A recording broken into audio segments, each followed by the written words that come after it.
Sebuah bangsa yang baru saja terjajah berabad-abad lamanya seketika harus membangun ekonomi dan pemerintahan mandiri dari nol.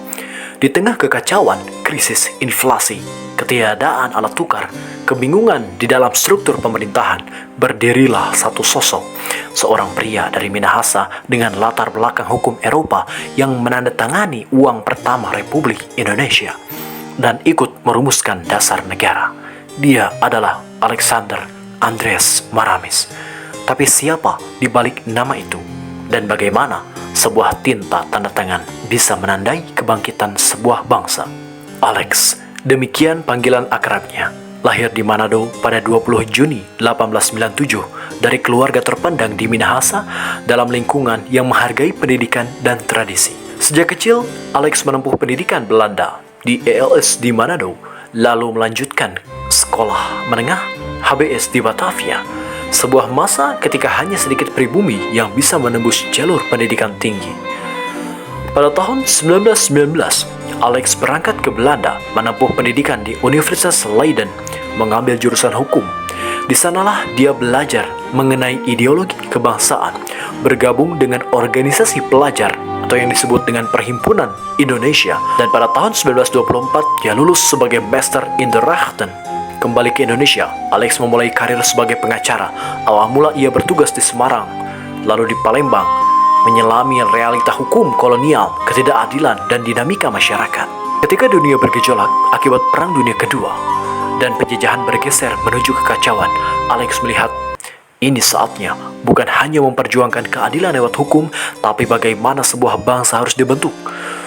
Pada 1 Maret 1945, ia diangkat ke dalam Badan Penyelidik Usaha Persiapan Kemerdekaan Indonesia sebagai bagian dari Panitia 9, panitia yang merumuskan dasar negara.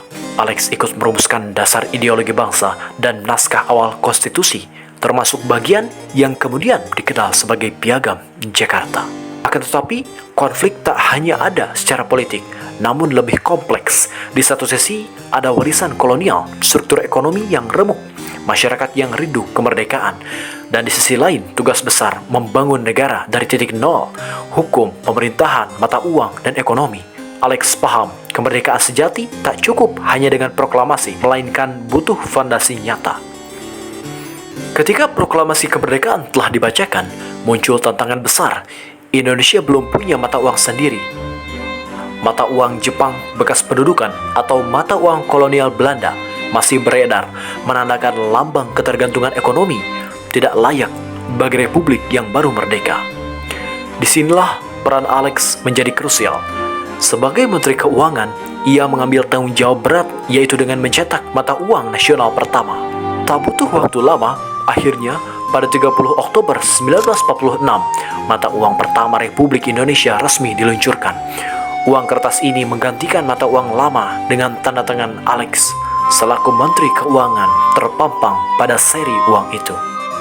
Sebuah simbol bahwa republik ini tak sekadar klaim kemerdekaan, tetapi juga memiliki kedaulatan ekonomi. Setelah revolusi dan pengakuan kedaulatan, bangsa Indonesia memasuki fase membangun relasi internasional.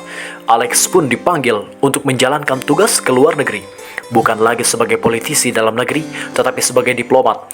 Antara 1950 hingga 1960, ia menjabat sebagai duta besar untuk 4 negara besar seperti Filipina, Jerman Barat, Uni Soviet, dan Finlandia. Tugas ini tak mudah, karena dunia sedang memanas dengan perang dingin, kolonialisme lama runtuh, dan negara-negara baru mencari tempat di panggung global. Di sanalah Alex membawa nama Indonesia di meja diplomasi dalam bahasa hukum dan ekonomi, membawa visi bahwa Indonesia bukan hanya merdeka, tetapi juga bersuara di dunia internasional. Setelah tugas yang panjang, keluarganya menetap di Swiss pada 27 Juni 1976. Setelah puluhan tahun di luar negeri, Alex kembali ke Indonesia disambut dengan hormat oleh para tokoh pejuang terdahulu. Kurang dari setahun kemudian, 31 Juli 1977, ia meninggal dunia di Jakarta. Jenazahnya disemayamkan dengan penghormatan militer, lalu dimakamkan di Taman Makam Pahlawan Kalibata. Dan setiap kali kita melihat uang rupiah atau mendengar nama gedung Kementerian Keuangan, kita diingatkan kembali, di balik itu semua ada Alexander Andreas Maramis. seorang pria dari Minahasa dengan tinta tanda tangan yang membantu membentuk ekonomi sebuah negeri yang baru merdeka. Setiap bangsa butuh arsitek, bukan hanya di gedung, tapi di konstitusi, ekonomi, dan diplomasi.